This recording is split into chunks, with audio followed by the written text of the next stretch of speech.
Welcome, sir.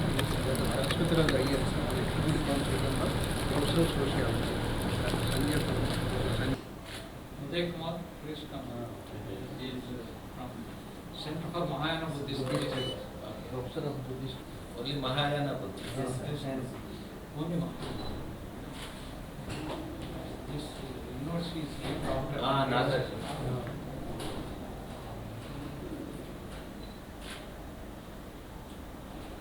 Nagarjuna was one of the greatest philosophers. Yes. I read about his this Shunyavad. It's very intriguing.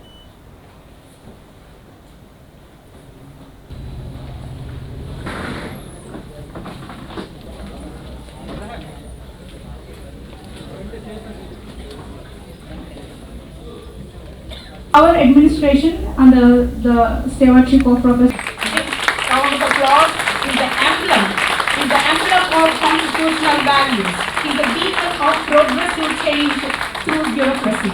Thank you so much, sir, for joining us today. And also, I'm greatly privileged to invite onto the day the president of the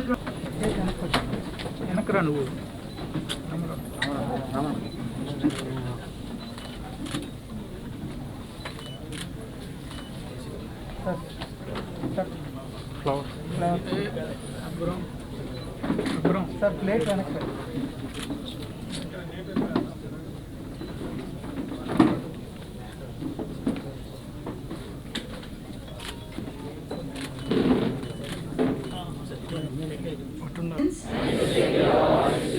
Justice, social, economic and political,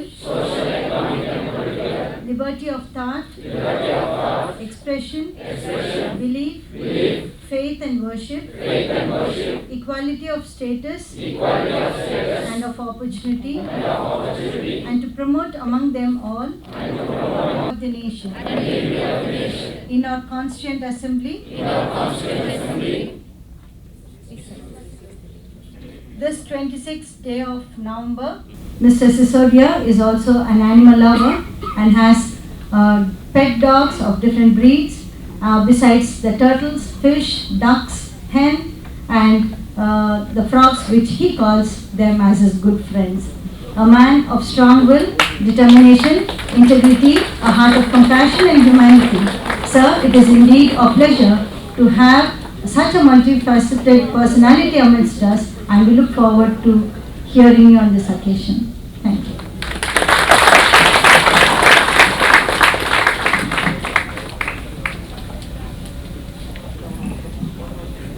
Thank you very much for an excellent introduction.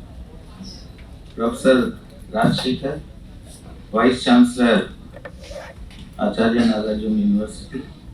Professor P. Varaprasad Murthy, Rector, University of Acharya Nagarjuna University.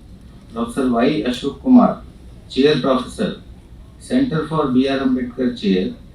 Professor C. H. Swaruparani, Principal, University College of Arts and Commerce. Professor B. Karna, all the distinguished professors and principals who are there on the dais, the invited guests, all the students, the press, media, I welcome you all to this function. I actually deem it a privilege that I have been invited to speak on this august occasion, on this solemn occasion, when we are celebrating 73rd Constitutional Day. Professor Rajshekhar, he approached me with the topic that he had decided about the Constitution, philosophy of Indian Constitution. I was very happy to hear these words because philosophy is a subject which is very dear to my heart. And I think that right from the beginning, I've been a student of philosophy, though I have never studied philosophy as a discipline in any university or college. But I consider it a very, some kind of a gift of nature, that all of us are imbued, only human beings, with that spirit of inquiry which makes us look at the bottom of an issue, try to think about the reasons, the causality, try to figure out the fundamental reasons behind the existence of a reality, of a certain thing, causality or something. Now, many of you may be students of PhD here, and you might be wondering, when you are not studying PhD, why your degree is being called PhD? Because if you are a student of botany and you are doing PhD, why doesn't it be called Doctor of Botany or Doctor of History, Doctor of Sociology? Why is it Doctor of Philosophy, in bracket, your topic? Essentially what you are doing is, in that particular subject, you are getting into the depth of it. You are trying to understand the phenomena, discover the reasons of its existence, continuance. That's why what you are doing, for a particular subject, you are actually engaging in philosophy. So today, what I am going to talk to you about is not the nuts and bolts of the constitution or the basic features of the constitution or different provisions of the articles. Today I am trying to talk about the constitution, what has gone into making of the constitution. What was the philosophy behind the particular provisions that were introduced, and how it shaped up over a period of time before independence and after independence. That's what I am going to talk to you about. Before that, I want to make it very clear that constitution is a fundamental foundational document for existence of any nation or a country.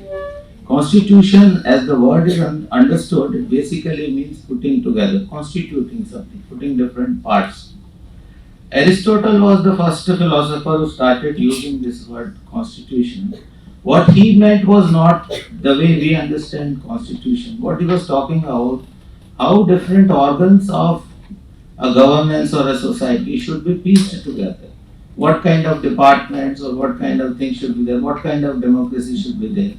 From there it started. The way we understand constitution today is, it's a document which guides, governs and administers all aspects of existence of a nation.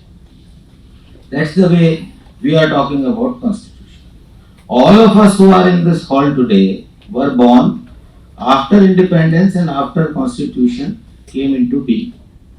Over a period of time, because of very smooth implementation of the constitution, we have started taking our constitution as granted.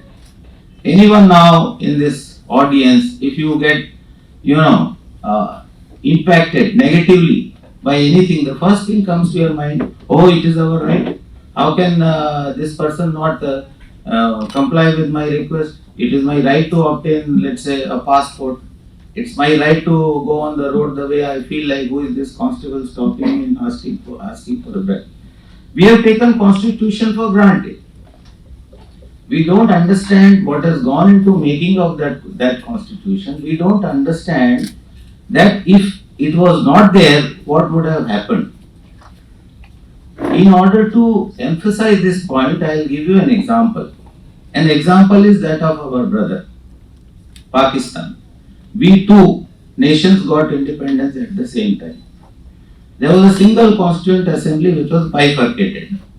After independence, 2/3 remained in India, 1/3 went to Pakistan.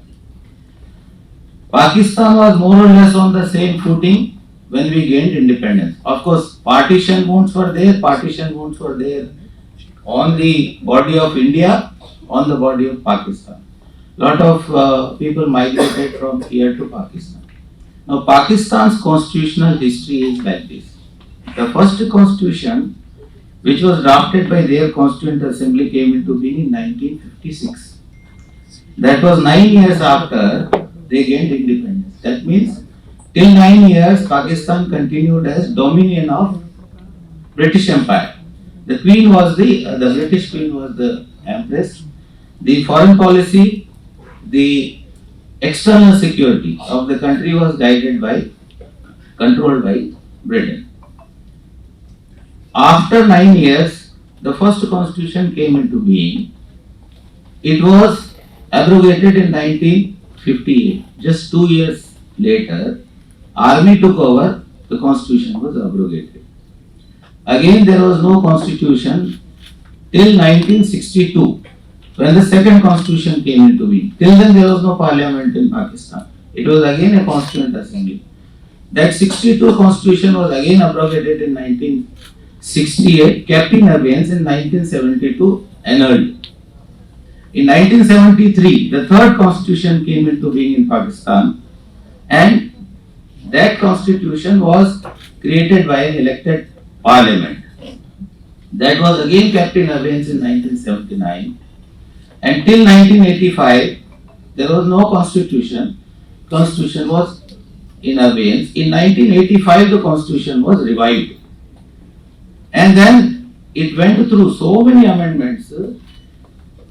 Original constitution, and we said the parliamentary form of government with prime minister as head. The second constitution, and we said president as the head. The third constitution again brought in the parliament. The fourth constitution negated the parliament and prime minister and restored powers of the president. For 28 long years after independence of Pakistan, there was no constitution. Today, some of the students who might be studying international affairs, or some of you who are keen on the neighbors' relations or the current events, might be reading we every day reading newspaper. Today there is a prime minister, tomorrow there is a president, there is a general commanding for almost 10 years, army controlled Pakistan. And what is the situation of Pakistan today? They are not on the same footing as you are. A Pakistani citizen doesn't question, where is my right, this is my right, this municipality is not supplying water to me, this electricity department is not supplying current to me. That situation doesn't exist. Land reforms failed in Pakistan. 1/4 of Pakistan, which was northwest frontier province, or today what is called Fata and Balochistan, this was never under control of the government. It is the tribal lords who are ruling there. They decide. Sometimes Pakistani soldiers or policemen can't even enter that area. There is one province which is called Punjab, which was the richest because of the Doab region or the Punjab region. 3 rivers came to us, 2 rivers. Aab means a river in this. So, the Doab region of Punjab is most fertile. Since land reforms failed, the original landlords continued right from beginning till today. In Pakistan, the top echelons of be it politics, be it judiciary, be it legislature, be it business, is controlled only by Punjabi landlords. The Muslims who migrated from India, they are called Muhajirs here. There is a label, straight away label, that you are originally Indian, and till today they are being not treated equally. Pakistan is a failed state. If it doesn't get aid from foreign nations, especially America, it will fall. The Human Development Index is almost zero, practically at the bottom. Why I am telling you this is because I am not comparing you with the UK or America. You can say, they were advanced, far ahead of us. They exploited us as their colony, and they are rich and they are democratic and they are more functional and all that. I am comparing with your brother, 2 brothers. One brother made it very big, he is very happy, he is healthy, he is rich. Another brother who is poor, who is suffering with ill health. What? That is the importance of constitution, which we have forgotten. We have taken it for granted. It is a given for us.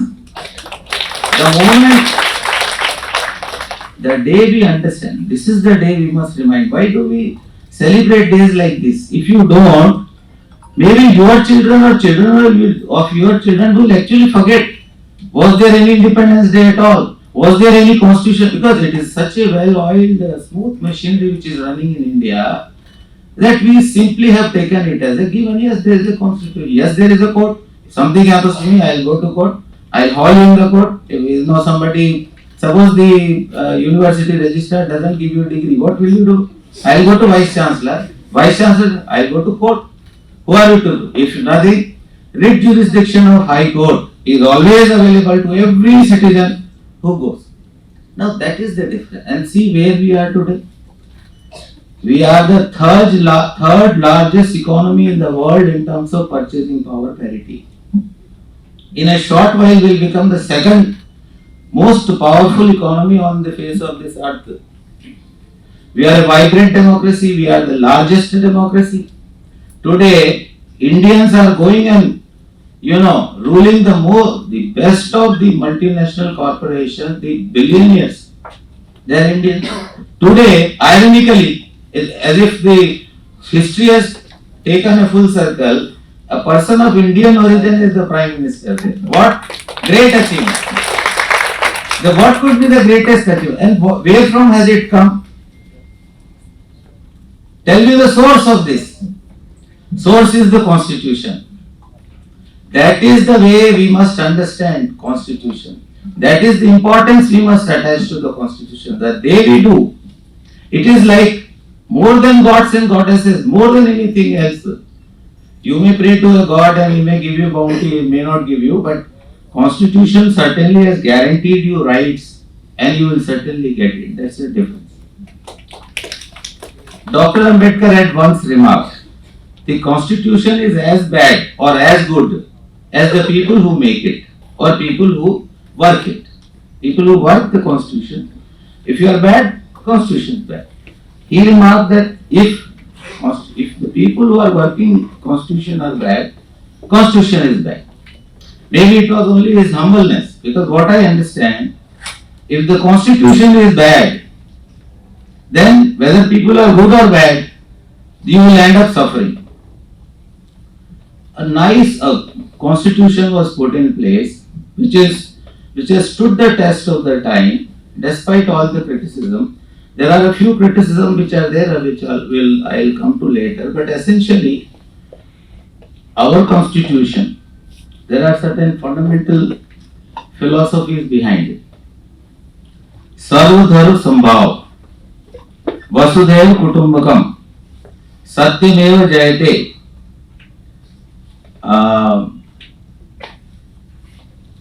the Sarvajan Hitaya, Sarvajan Sukhaya. Like that, in English I have to say equality of all, justice to all, the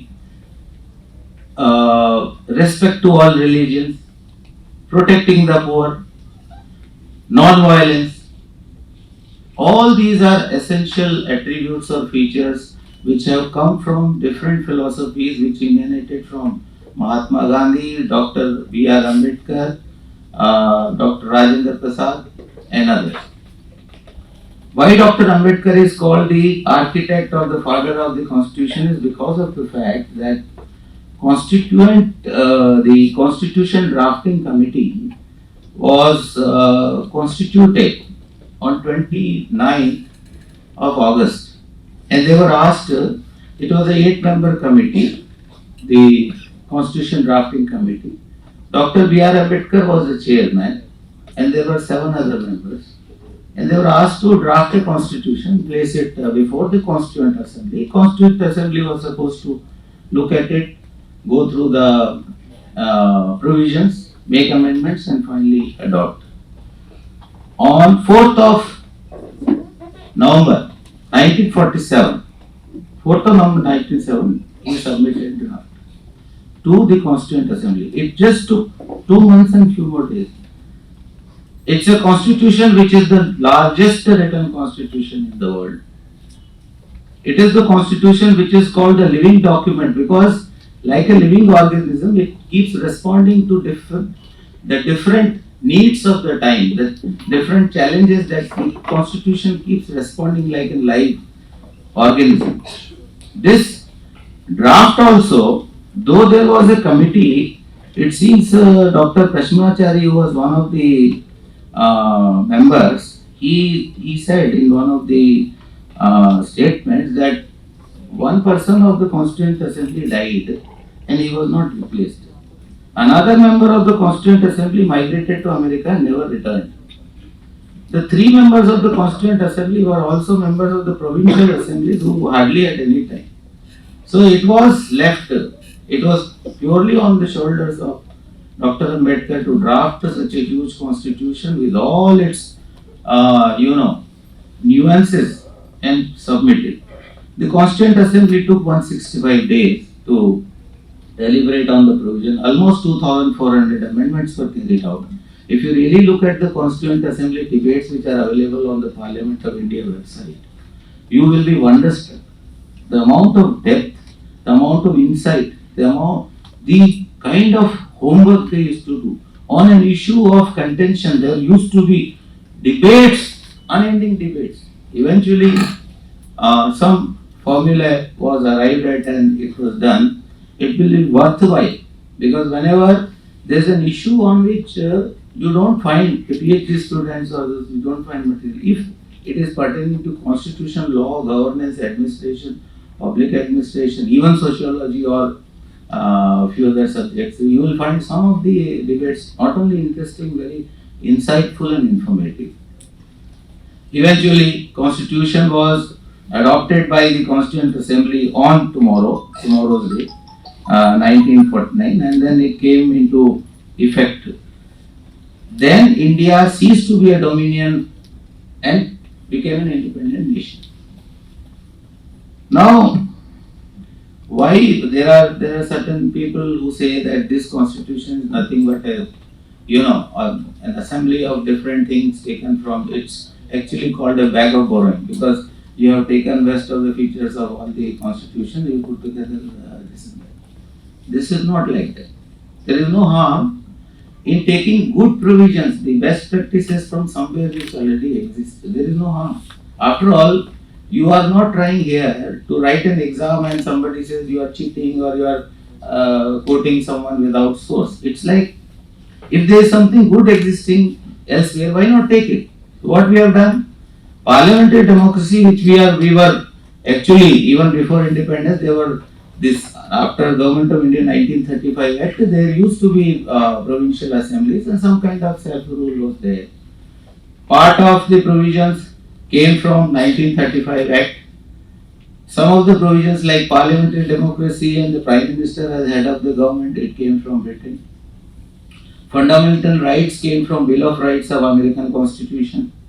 The fundamental duties came from Russia. See, Russia is a communist country. There is a huge difference, but because this is also useful for me, that is also useful for me, why should I not take it? The directive principles of state policy were taken from Irish Constitution. The certain other provisions like rule of law, supremacy of Supreme Court from Japan, etc. But it is not merely this. It is not only taking those features and modifying them suitably, amending them and weaving them into the narrative of the constitution is again a very difficult task, and it was done. This was also a constitution which started debating for a long time as to whether we should be a presidential form of government or a parliamentary democracy with Prime Minister as head. Eventually it was opted for parliamentary democracy for historical reasons. Also the reasons that country has such a diversity. It is so much divided on caste, religion, this linguistic, ethnic, racial lines. It will be difficult. So best is a parliament and Prime Minister.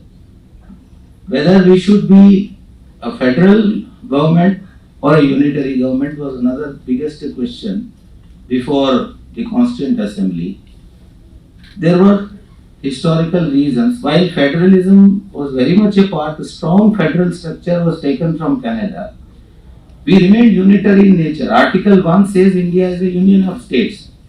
Article 2 gives right to Parliament to create or remove or bifurcate the states in the country. This is the Article 2 which was invoked when Andhra and Telangana became separate. It is nowhere mentioned in the constitution that it is federal. Federalism is the spirit, it's the philosophy. The letter is unitary in nature. However, today in the debates in newspapers you keep hearing this cooperative federalism. Whenever there is a problem of ruling parties and there are difference of opinions, at times you keep hearing this word cooperative federalism. Federalism, though not a part, in spirit the constitution is federal, but it is unitary. Why? When the independence was given to us in 1947, we took 3 years to draft the constitution. We were dominion. What was happening? On one part, this Constituent Assembly was debating and all that. On another part, 600 principalities were there, kings and principalities. India was not a single unitary sort of entity wherein independence came. Now let's go for constitution and all. The moment we gained independence, the kings and principalities, they also got independence. They said now we want to be independent. So it was left to Dr. Sardar Vallabhbhai Patel to convince them, somehow bring them on fold. Some states like Junagadh, Hyderabad, Kashmir, they had strong reservations about it. And that again, that's another matter of debate, how they were brought about and how eventually they were all. But they wanted to go to Pakistan because they are now free. We want to go to Pakistan. We want to become part of Pakistan. The 3 years, not only the constitution was drafted, a coherent, integral, political entity called India was created by the founding fathers. So on one hand this was going on, another hand that was going on. 1950, 26 January is the landmark when we became eventually democratic republic. And today we have read out the preamble. Preamble, we the people means we, each one of us is the we. We have given to ourselves these liberties and we are supposed to protect, preserve and propagate the kind of ideas which are the kind of philosophy which is enshrined in the preamble. Preamble was also amended later. 42nd Amendment it introduced secular and socialist words so as to make it more clear. Now another distinction is that Pakistan goes for Islam as the state religion. At that point of time, if the founding fathers were narrow-minded enough, thinking anyway Muslims have migrated, we are a large majority Hindu nation, why should we also not go for Hindu religion as the state religion? This is the philosophy, because our philosophy was different than that philosophy. On religious basis, running a country and making religion as the secular nature of the polity is lost. Today, no citizen of this country, be it a Hindu, be it a Muslim, be it a Christian, be it a scheduled caste, be it a scheduled tribe, be it a woman, be it a transgender. Now, this is the flexibility. Why I said the constitution is a living organism. Now, transgender also can claim equal. Of course, it has taken a long time. Debate. In a democracy, debate is inevitable. In a democracy, delay is inevitable. Please understand. Because the democratic decision making cannot be taken in a jiffy. You cannot take decisions like China. China will suddenly decide that there should be a straight road, 6-lane, from Nagarjuna University to some Kottakonda village. Akada or 6-wheeler. Within no time it will be laid. Here, the farmer will go to court, obtain his no way. That is the difference. So, while at times we may appreciate that, why things are happening fast there, but the fact is, human being craves for freedom and independence. The most essential part of existence of human being, as opposed to the existence of animals, is while food you can wait, water can wait, but if you are not free, you can't breathe. You must be free, and that freedom is provided by the Constitution. One of the very important features which is unique for our Constitution is that it is a very strong instrument of social re-engineering. Social re-engineering was essential. It took long period of time for all these things to be discussed and debated. However, India is vertically and horizontally divided. India is actually the dimensions of a subcontinent. Some of the Britishers, when we got independence or when we said we will be a country, British Prime Minister Winston Churchill had once said, India qualifies to be a nation as much as the line of equator does. He equated India with equator. Why? Just like line of equator cannot claim to be a country. India, how can it be? You know, you have a coastal village, somewhere snow-capped mountains are there. You have four races represented in this. The four are the most dominant races of the world which are represented. Actually, Andamanese and Nicobar, the tribes are Negrito race. So we can also say Mongoloid race, Aryan race, Dravidian, all races are represented. Languages. Almost 5,000 languages and dialects exist in this country. It is vertically divided on religious and social lines. It is horizontally divided, race, ethnicity, culture, language. So, bringing together this huge, vast, collective of people under a single overarching umbrella of a unitary government, not federal. Certain countries which had the same challenges went for federal structure, wherein lot of freedom, independence is given to the states, like America. They have they have separate constitution, okay, dual citizenship and all. Despite so many differences, we went in for this. Then the constitution has to be an instrument of social re-engineering, otherwise country will fall apart, it will balkanize, they will simply go away on their own ways. We will not agree, what they say. That was the reason eventually in 1956 Andhra Pradesh had to be given the statehood, because on linguistic lines, which was very emotive issue, the things were demanded. So the India should not balkanize. These vertical and horizontal fractures which are there in the society must be bridged.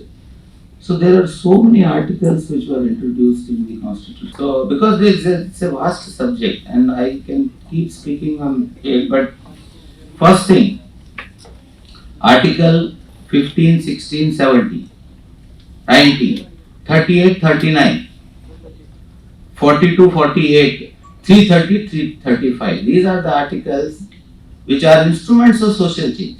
What social change? When we are saying equality and fraternity, if you are not equal at all, then where is the question of fraternity? This country is divided vertically on the caste lines. So there are Dvijas, there are Advijas, there are Shudras, there are Atishudras. There are untouchables which actually not part of the one Vyavastha. So, how do you, in a single village, you are vertically so divided that one well is used for one and another well for another one. How can you think you belong? Do you belong to a single country when you can't even drink water from one well, or you can't even dine together? Do you actually belong to one country? It's a huge question. And if that question is not addressed, then what is the point of gaining independence? Dr. Ambedkar was very clear about it. Independence or freedom is only political in nature, political freedom. What about rest of the freedom? What about rest of the independence? What about 1/3 of this country which is not independent at all? What difference does it make for them if British are replaced, the white people are replaced by brown people? White Sahab, the Gora Sahab replaced by Brown Sahab. Brown means what? Brown color Sahab. Other than that, would make no difference. So, right to equality, abolition of untouchability, in directive principles, a specific direction saying that you must try to bring about, you must change for welfare of this, you should have schemes. fifth schedule is the schedule wherein the tribal areas, the agency areas, they were given special status, for them a different governance structure, because the regular governance structure obtaining in place would not be suitable for them. So autonomous hill councils or some kind of self-governance there without much interference of the outsiders, because in any case this communal award had fallen flat in the year 1942. Then what should be done? For tribals, separate special provisions are there. For women, there are provisions, so that, because even I am only talking about this, but woman is like a vertical in a vertical. If village is vertically divided into 4 castes, a house is vertically divided into 2 castes, woman caste and man caste. So what about women caste? They are again untouchables in the house. So there are provisions for that. Interestingly, the constitution as it was adopted in 1950 did not have a specific thing called reservation, except in Article 330, where the reservation for political constituencies for 10 years was prescribed. For 10 years, mind you. They thought in their good judgment or expecting that India will change after independence, the constitutional framers thought that 10 years would be an adequate time. Politically, if the weaker sections are represented in the parliament and assembly for 10 years, it should suffice and it will bring a level playing field. Every 10 years constitution is being amended. Every 10 years, this is 70th year running when parliament and assembly have the reservation. The 335 or so constitution, I don't recall exactly, but I am not talking about nuts and bolts, I am talking about spirit and philosophy, was that the claim of the weaker section should be taken into account while considering public jobs, is the wording more or less used. Not that they must be provided reservations. This is a later development, but because constitution is a living document, while one may criticize that you have gone in for so many amendments, one may say because of these amendments, I think constitution was not good, because otherwise it would not have necessitated so many amendments. To give you an example, the first amendment of the constitution came exactly 1 year after constitution. That means 1950 constitution comes into 1951, the constitution is amended. And what is amended? Article 15. And why it is amended? A Brahmin girl in Tamil Nadu goes to court because she is denied admission in a medical college, since government of Tamil Nadu was reserving certain seats for weaker sections. She went to court. Now, what so the constitution? Where is the provision that you can give? Then the 4th clause came. Notwithstanding anything in this article, it should not prevent state from making special provisions for so advancement of socially and economically backward classes. The reservations in education institutions came in 2006. Reservation in jobs came early. 2006 reservations came. Article 16 was amended first to provide for reservation in jobs, then again clause 6 to provide reservation in promotions.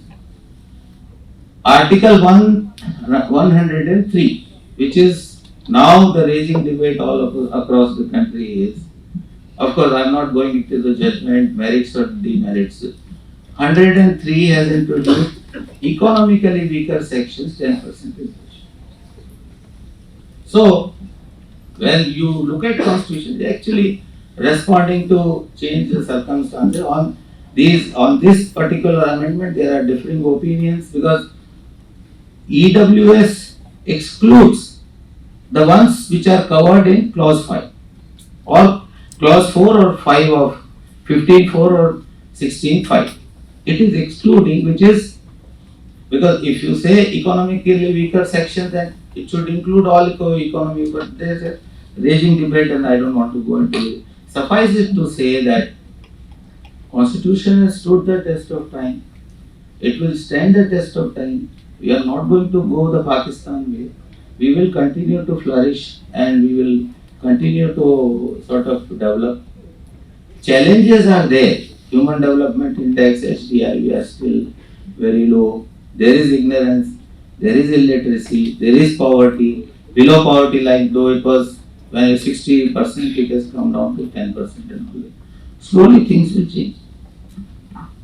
Having said all this, I hope I have brought the importance of the Constitution to everybody's attention, and I wish that we all follow the Constitution provisions, not resort to unconstitutional or anti-constitutional measures anywhere, abide by rules and regulations. Two words about the university and to the students here. Acharya Nagarjuna, because I have studied all philosophers of the world, I rate him as the best philosopher in the world, not India or Asia. This is abstract philosophy. And he was one of the most leading scholars, intellectuals and philosophers of the world because he was chancellor of a university which was renowned in the world as one of the best, and international students used to come and study in Nalanda, and they used to. Now, of course, I don't want to get into his philosophy, it is too abstruse, too complex, and there is a I am very glad that there is a school which is actually teaching. I tried to learn on my own about Nagarjuna, his Shunyavad or his Pratyutta Samutpat, which is called theory of dependent origin, which is a complex theory. Shunyavad it actually makes your mind go blind if you try to understand. Eventually, whether you exist or not is also a question which you start asking yourself once you go into philosophy. My point is not that. This is one of the most prestigious universities. In state, it is one of the most oldest. In country, it is also renowned, and it has good wherewithal. And so, my expectations from the students and the faculty, and my sort of exhortation to you and faculty, you must shine. Each one of you must shine like Acharya Nagarjuna. Then you will be able to do justice to this university. Then only this university will justify the name that it has borrowed from the greatest of the philosophers of the world. With these few words, I thank all of you, the organizers, everybody, for having given me this opportunity. Thank you very much once again. Gathering here to please be on your legs and give a huge round of applause for the man of integrity, for the man of dedication towards the service of the country. We all are. Sir Ashok.